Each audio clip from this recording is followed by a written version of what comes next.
Policia e Vlorë ka arrestuar një shtetas të shpallur në kërkim për veprën penale shkatërimi pronës me zjarr, në kuadër të operacioneve për kapjen e personave në kërkim.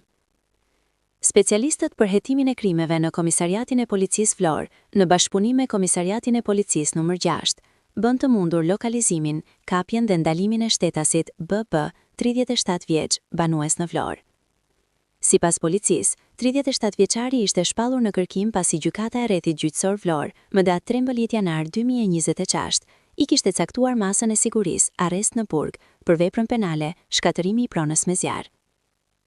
Nga hetimet disa mujore dhe përdorimi i metodave speciale të hetimit, është dokumentuar se më 11 nëntor 2025, në orët e para të mëngjesit, në lagje 28 nëntori, i dyshuari ka djegur katin e parë të një subjekti privat.